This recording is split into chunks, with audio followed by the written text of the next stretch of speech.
This is the new Jeep Wrangler, and it's a little bit like Bear Grylls in the fact that it can survive in pretty much any form of conditions, especially if you've got one of these tent boxes on it.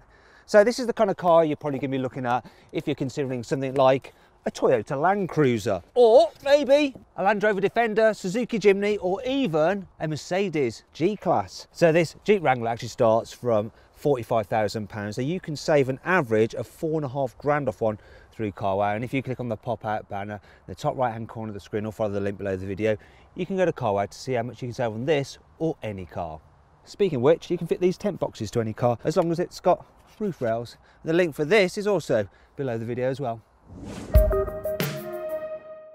Let's start this review by talking about the Jeep's design, because this thing is instantly recognisable, from the big spare wheel on the back which clearly says Jeep, to the boxy design, the square tail lights. It's super cool actually. You can get it with this hard removable roof, or you can get a fabric roof which you can fold back. Then look at this, you've got little details such as the Willys Jeep there, and there's many of them dotted about the place on this car as well. Obviously you've got slab sides, you've got exposed door hinges, and the Wrangler can look a bit different depending on which model you have. So this is the hardcore off-road Rubicon version, but there are some more lifestyle versions, and they have running boards rather than these kind of boulder rails here, because you need something tough if you're going serious off-roading, and it is a serious off-road look. Jeep has even rated it themselves. They've trail rated it as a 4x4. That's a little bit like self-certifying when you're off sick at work, isn't it? Can I really trust them to grade their car properly? Anyway, it is a great off-roader. Now this Rubicon has black wheel arches and stuff. The other versions, they're body coloured. At the front, it has a slightly different grille as well, but all Jeeps have these slatted grilles. It's a mean, purposeful looking vehicle. And if you think this 4-door is just a little bit too normal, you can also get a 2-door version. I like it. Here on the inside, the Jeep Wrangler is just as distinctive as is on the outside. You've got a very utilitarian look with a flat-sided dash with big air vents. But while some of the materials are a bit cheap lower down, it doesn't actually feel that utilitarian inside, because you've got squidgy materials here, soft leather on the dash, it's soft on the door tops, it's got a really nice feeling steering wheel, padded armrest here on the centre console, another padded armrest over here. It's all pretty nicely made, and the switches feel well damped and pretty solid, and you've got huge controls as well which you can operate with gloves on, which is really nice. What's not so good though is their layout. So some of them are a little bit confusing, such as the window switches here. Why aren't they up here on the door? And I haven't seen a car with a actual cigarette lighter for ages. Maybe that says a little bit about the people who buy these cars. Anyway, that brings me on to this car's equipment list. The Sahara model gets keyless entry, a reversing camera which is neatly housed inside the spare wheel housing, and an 8-inch touchscreen with satellite navigation and a little digital display for the driver. Next up is the Overland model, which gets a leather interior. Yeah, I like a bit of cowhide. There's also heated front seats and blind spot monitoring, plus rear cross traffic alert. Finally, there's this hardcore Rubicon version, which has uprated axles. It has front and rear locking differentials, it has disconnectable sway bars, and 4 auxiliary power supplies for things like winch and external lights. Plus, it gets rugged off-road BF Goodrich tyres. Let's continue this review by talking about the Wrangler's infotainment system. So the screen is bright and high resolution, and it responds quickly to your touches, but its on-screen icons are small and they can be hard to hit accurately while you're concentrating on driving. Also, the sat-nav maps do look nice, but inputting a destination and a waypoint is really a bit of a faff. Thankfully though, you can just plug in your phone and use Waze or Google Maps via Apple CarPlay or Android Auto. You can also use these to connect to Spotify, and every Wrangler comes with a premium 552-watt Alpine stereo system with 8 speakers plus a bassy subwoofer, which sounds very good indeed. Now onto the little digital driver's display. So it's bright, nicely laid out and easy to understand, and you can cycle through things like trip info, car settings and off-road stats using the steering wheel buttons. However, you've still got a normal rev counter and speedometer, and overall the digital driver's display is nowhere near as good or as configurable as that as you can get in a Mercedes G-Class. In fact, if you click on the pop-out banner up there or the link below the video, you can watch my full in-depth video review of the incredible AMG G63. Now, let's talk about some of the layout of the cabin and general living with it. So it's quite a step up to get in and out. Thankfully, you've got these grab handles there. There's also a grab handle for the passenger. However, one problem with this car is that while there is quite a bit of headroom, if you've got really long legs, you might not be able to get the front seat far enough back. Also, there's no place for you to rest your left foot like there is in most cars as well. Another thing that's a bit annoying is this, look. There's not all that much adjustment in the steering wheel. One thing I do like though is that the backrest for the front seats is just on a ratchet, look. So you can just get it exactly where you want it, nice and quickly, rather than having to turn an annoying dial. Another thing that's annoying are the door pockets, because they're not normal bins, they're actually nets. So you think you're going to be able to fit some stuff in them, and you can't quite. And if you fit stuff in with the door open, like this big bottle, and then shut it, I mean, try and move your seat, it kind of all gets wedged. Other storage spaces are better. So you've got a little area here, which is actually a little bit too little for the largest mobile phones. That's annoying. But there's plenty of space under here. Look, there we go. And there's a charging port there. Speaking of which, you've got some more charging ports here and here. And there's auxiliary in if you're old fashioned. The cup holders are nice and big. They're clearly American size. So actually, look at this, right? I'm going to do this. Not only will they hold a coffee cup, you can fit a huge bottle in there.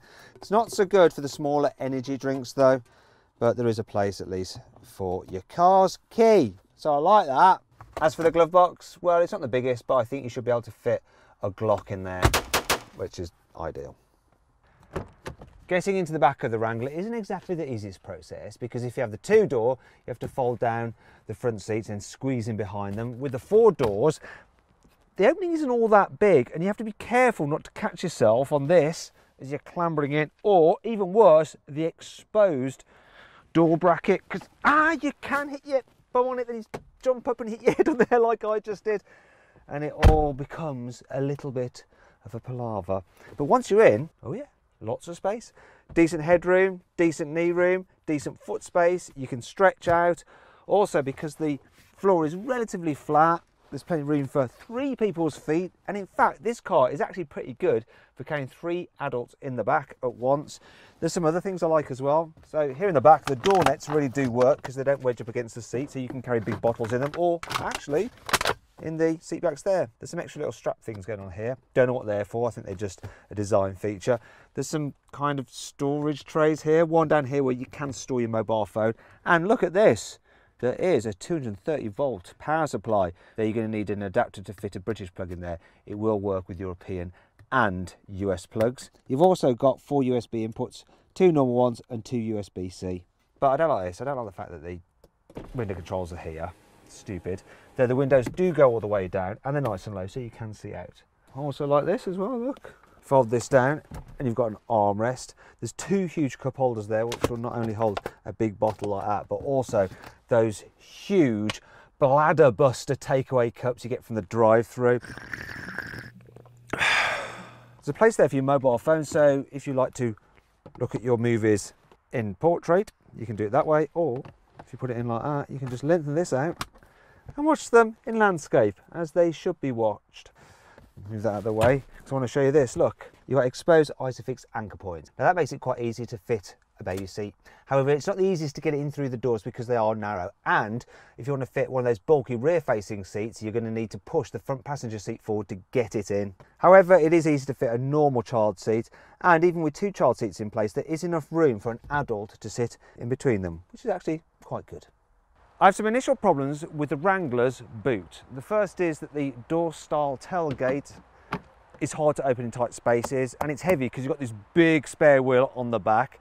It would also be nice if you could actually lift up this glass screen with the lower part shut to just chuck stuff in when it's raining like it is now. And there's the other problem that if you leave it up, then you're like, oh, bugger it, I forgot. Got to do it this way round to shut it. Anyway, moving on to more positive things. So the actual boot space is nice and square, and there's no load lip, so you can slide things in and out fairly easily. You do have some tethering points about the place, such as down here. Down here, you've got your 12-volt socket there as well for your auxiliary items. And there's a bit of underfloor storage as well. Yay, look at that. It's a fair amount, actually, not too bad at all. If you need to fold down the rear seats for more space, look, press that button to fold down the headrest. Hey, and then you just do the other one. Nice and simple. There we go, and you get a pretty much flat floor, which makes it super easy to slide things back in that you've just got out. Look, work them all the way to the front. Now in terms of the load capacity, you can just throw a bike in there or two without having to take their wheels off. You'll also be able to fit 2 large boxes, 13 further small boxes, 2 small suitcases, 2 large suitcases and a pushchair all at once. Now the Wrangler doesn't actually have a low cover, which is a bit annoying, but with the rear seats in place, you can safely stack 2 large and 2 small suitcases plus a soft bag, or 2 large boxes, 2 small boxes plus a set of golf clubs up to the window line. However, the actual load space that you get with the Toyota Land Cruiser is slightly better. In fact, if you want to see my full in-depth video on that car, just click up there on the pop-out panel, follow the link below the video. And that brings me on to 5 annoying things about the Jeep Wrangler. This isn't exactly the cheapest car, yet you don't get electrically folding door mirrors. And they are really hard to, bloody hell, to push in. You want to know the Jeep Wrangler's incredible Euro NCAP safety rating? Well, it is 1 star. Oh, the rear seat belts always end up just kind of flopping behind the rear seat, getting a little bit trapped, so it's always a bit of a pain for your rear passengers to grab them. It's very easy to catch your finger on the release switch for the gear selector and it just pinches it.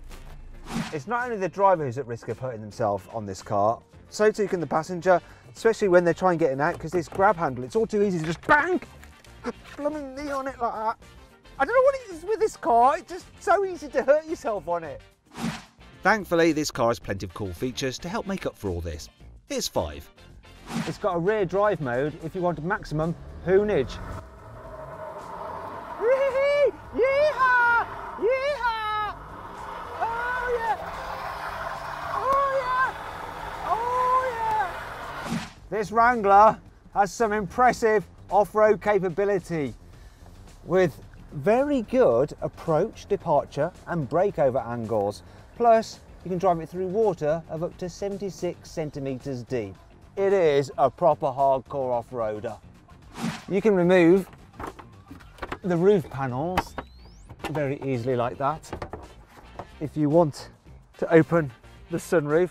But more than that, you can even remove pretty much all the body panels and the doors and the rest of the roof as well, if you want to go for full alfresco Jeep Wranglering.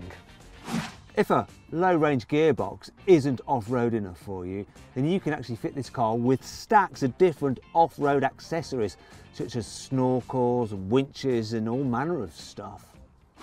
The car speakers are waterproof, so it doesn't really matter if they get a little bit wet if you get caught short with the roof off in a downpour.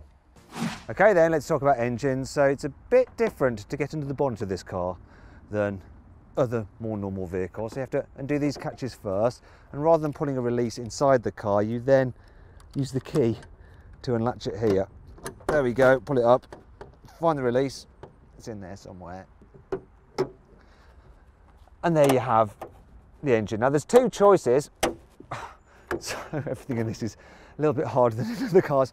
So there's 2 choices. You can have a 2-litre 4-cylinder turbo petrol with 272 horsepower, which can do 0 to 60 in 7 seconds. Then there's a 2.2-litre diesel with 200 horsepower, which can do 0 to 60 in 9 seconds, and it returns 28 mpg, which really isn't much more economy than you'll get from the petrol. All cars come with 4-wheel drive and an automatic gearbox. So this particular one is the 2-litre petrol. It's the Rubicon, as you can see, but I put the details into carwow and I've got an offer back for that much, which is a bit better, isn't it? Now, if you want to try out the carwow configurator, I suggest you do, click on the pop-out banner up there or follow the link below the video. Now comes time to drive the new Wrangler, and I must say, it's way better than before, but that's because the old one was absolutely to drive. In town, you notice the fact that it's got that ladder frame chassis, so you've got like a strong ladder frame and then the body's on top, and as a result you feel lots of bumps coming through the cabin, so over speed humps, potholes, that send a bit of a shudder through your bones. One thing I can't complain about though is the steering, because it's nice and light. The turning circle isn't terrible, it's about the same as a Land Rover Discovery Sport and better than a Mercedes G-Class, so it's all right. Problem is, it's not great at self-centering. It takes a while. Come on, come on, come on, come on. There we go. Visibility is quite good though. You know, you sit up high, you've got that big bluff bonnet, and wing mirrors are good as well. So it's not quite as bad as you think to park, especially because you've got all-round parking sensors and that rear view camera as standard, which is good. So you can live with one of these round town. Now, when you get out on the motorway and build at speed, One thing you notice is that you get quite a lot of wind noise from the roof area. It just seems to echo around. There's no obviously lining up here through these panels. So can you hear that? That's 60 miles an hour. It's a right old noise, that is. The car also meanders quite a bit, just meandering about the place. It's not great. You do get quite a lot of tyre noise as well from these rugged off-road tyres. It's not so bad on the normal car. Performance-wise, this engine, this petrol, is actually pretty blooming decent, you know. So I'm doing 50 miles an hour now, need to overtake someone, floor it, picks up and it goes. And the gearbox is pretty responsive as well. That's impressive. Now, economy-wise, that's less impressive, but what do you expect? And I'm returning just under 24 miles per gallon. Now, this thing does not handle well at all. Listen to that. If you steer hard, the car starts braking. The stability control goes, no, we're all gonna die! And it just intervenes and just starts braking the wheels to pull it straight, and there is not much grip, and it does lean a lot. But this car isn't for that. It's for going off-road, and it's blooming brilliant off-road. Just that I've got nowhere around here to really put it through its paces. So I'm actually going to do another video where I do take it off-road.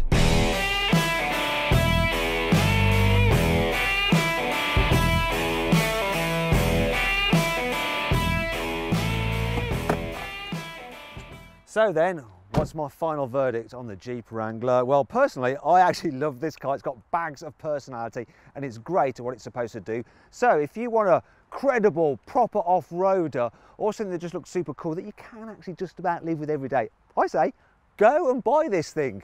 However, for most people, most of the time, looking for a lifestyle SUV, avoid it. It's not so good for the smaller energy drink.